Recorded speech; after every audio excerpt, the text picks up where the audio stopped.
বাংলাদেশে অস্থিতিশীল পরিস্থিতির সৃষ্টি করতে পার্শ্ববর্তী দেশের গোয়েন্দা সংস্থার সহায়তায় বিভিন্ন রুটে জাল নোট প্রবেশ করানো হচ্ছে।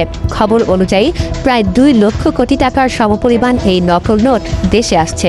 প্রবাসী সাংবাদিক জুলকারনাইন সায়েরের ফেসবুক পোস্টে উঠে আসে এ সকল ভয়ঙ্কর তথ্য অনুযায়ী দেশের অভ্যন্তরে প্রবেশ করা এসব নোট অত্যন্ত নিখুঁতভাবে ছাপানো হয়েছে।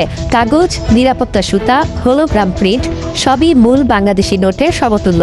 এর ফলে সাধারণ চোখে বা ব্যাংকের যাচাই মেশিনেও এগুলো সহজে চিহ্নিত করা যায় না। বিশ্বস্ত সূত্র জানায়, নোটগুলো দেশটির নিজস্ব মুদ্রা ছাপানোর ফ্যাসিলিটিতে প্রিন্ট করা হয়েছে। জুলকারনাইন সায়ের আরও জানান, এসব নকল নোট কম মূল্যে দেশে বিশেষ ব্যবস্থায় জাল নোট কারবারিদের কাছে পৌঁছে দেওয়া হচ্ছে। এর লক্ষ্য বাংলাদেশের অর্থনৈতিক খাতের ক্ষতি এবং নাশকতামূলক কার্যক্রমে অর্থায়ন। বাংলাদেশের বর্ডার গার্ডস, বিভিন্ন গোয়েন্দা ও নিরাপত্তা সংস্থা বিষয়টি নজরে রেখেছে। তারা সর্বোচ্চ চেষ্টা করছে অপতৎপরতা প্রতিরোধে। পাশাপাশি সাধারণ নাগরিকদের মধ্যে সচেতনতা বৃদ্ধিও জরুরি বলে বিশেষজ্ঞরা মনে করছেন।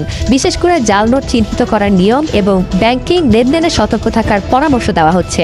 দেশের নিরাপত্তা সংস্থা ও সরকারি কর্তৃপক্ষ জনগণকে সতর্ক থাকার আহ্বান জানিয়েছেন, যাতে অর্থনৈতিক অস্থিতিশীলতার চেষ্টা ব্যর্থ হয় এবং দেশের আর্থিক খাত রক্ষিত থাকে।